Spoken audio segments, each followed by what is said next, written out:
असे नवनवीन ज्ञान मिळवण्यासाठी संत विचार या व इंस्टाग्राम पेजला नक्की फॉलो करा. नमस्कार. कालच्या भागात आपण गंध लावण्यामागचं महत्त्व पाहिलं होतं, आठवते ना?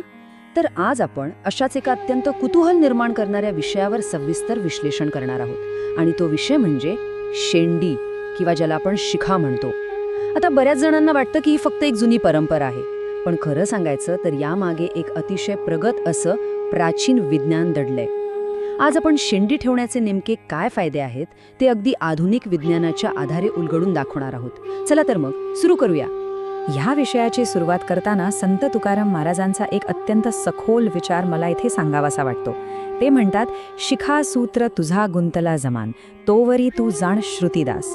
म्हणजे काय तर जोपर्यंत माणसाला सिद्धावस्था प्राप्त होत नाही तोपर्यंत शेंडी आणि जाणवे यांचं महत्त्व अनन्यसाधारण आहे. खऱ्या तत्वज्ञानींनी हे कधीच ओळखलं होतं की शेंडी हे काही फक्त बाह्यरूप नाहीये, तर तो स्वतःच्या अंतरंगाकडे, अंतर्ज्ञानाकडे जाणारा एक अत्यंत महत्त्वाचा मार्ग आहे. तर आजच्या या सत्रात आपण नेमक्या कोणत्या गोष्टींवर चर्चा करणार आहोत?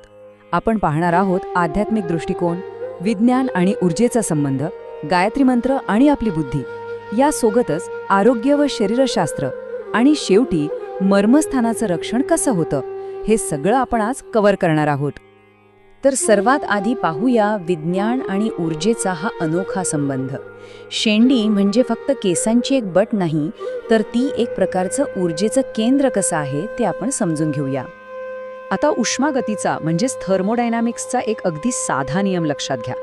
काळा रंग सूर्याची उष्णता आणि ऊर्जा जास्त वेगाने शोषून घेतो, बरोबर?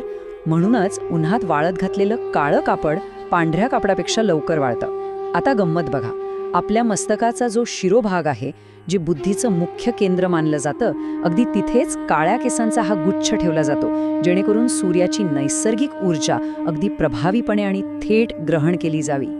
आहे की नाही कमाल? यानंतर आपण वळूया गायत्री मंत्र आणि बुद्धिमत्तेच्या संबंधाकडे.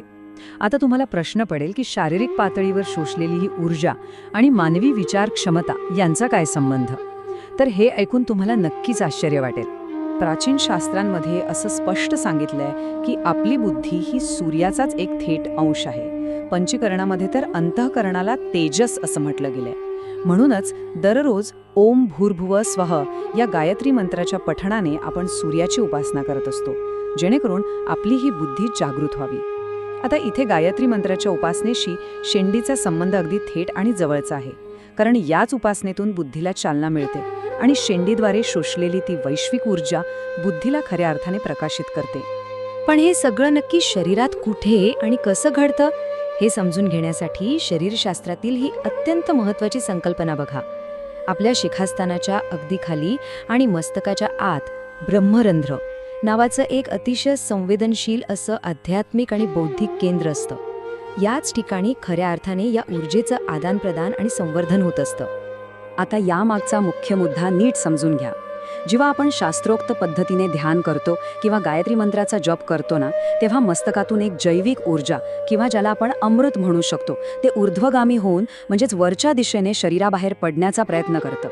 पण मनुस्मृतीसारख्या प्राचीन ग्रंथांमध्ये सांगितल्यानुसार पूजेच्या वेळी आपण शेंडीला जी गाठ मारतो ती इथे एका अडथळ्यासारखं काम करते. यामुळे होतं काय तर ही मौल्यवान ऊर्जा शरीराबाहेर न जाता पुन्हा आपल्या सहस्रार चक्रात आणि बुद्धीच्या केंद्रात केंद्रित होते. विचार करा, हे प्राचीन तंत्र किती अचूक आणि प्रगत होतं. आता पुढच्या आणि अत्यंत महत्त्वाच्या भागाकडे वळूया, तो म्हणजे आरोग्य व शरीरशास्त्र. ऊर्जेच्या या अद्भुत संवर्धनाचा आपल्या शरीरावर आणि आरोग्यावर प्रत्यक्ष काय सकारात्मक परिणाम होतो ते आता आपण पाहूया. शेंडी ठेवण्याचे आरोग्यावरील सकारात्मक परिणाम बघितले तर कोणीही थक्क होईल. शरीर विज्ञानानुसार शेंडीच्या खालील भागात एक विशेष प्रकारचा रस तयार होतो, जो स्नायूंद्वारे संपूर्ण शरीरात पसरून उत्तम बळ देतो. आता आपल्या शरीरात एक मुख्य नाडी असते, जिला सुषुम्ना नाडी म्हणतात. जेव्हा शरीरातील इतर केस घामावाटे उष्णता बाहेर फेकतात, तेव्हा शेंडीला बांधलेल्या गाठीमुळे ही अत्यंत महत्त्वाची जैविक उष्णता आपल्या शरीरातच टिकून राहते. या सगळ्यामुळे मन, देह आणि मस्तक अधिक उन्नत बनतं. परिणामी व्यक्तीला एक दीर्घ, शांत आणि निरोगी आयुष्य प्राप्त होतं. आणि सगळ्यात महत्त्वाचं म्हणजे ज्ञानशक्ती कधी क्षीण होत नाही. आता आपण शेवटच्या टप्प्याकडे आलो आहोत, मर्मस्थानाचं रक्षण आणि आपली ओळख. शेंडी ही फक्त ऊर्जा संवर्धनापुरती मर्यादित नाही, तर ती प्रत्यक्ष आपल्या मेंदूसाठी एका अभेद्य ढालीसारखं कसं काम करते हे बघणं खूपच रंजक आहे. आपल्या डोक्याच्या वरच्या भागात एक अत्यंत नाजूक मर्मस्थान असतं, ज्याला अधिपती मर्म असं म्हटलं जातं. हे एक असं ठिकाण आहे जिथे अनेक महत्त्वाच्या नाड्या आणि सांधे एकत्र येतात.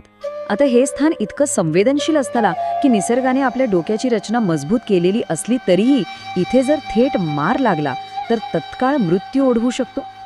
आणि हाच मुद्दा अतिशय स्पष्टपणे प्राचीन शल्यचिकित्सेचा पाया असलेल्या सुश्रुत संहिता या वैद्यकीय ग्रंथात दिला आहे.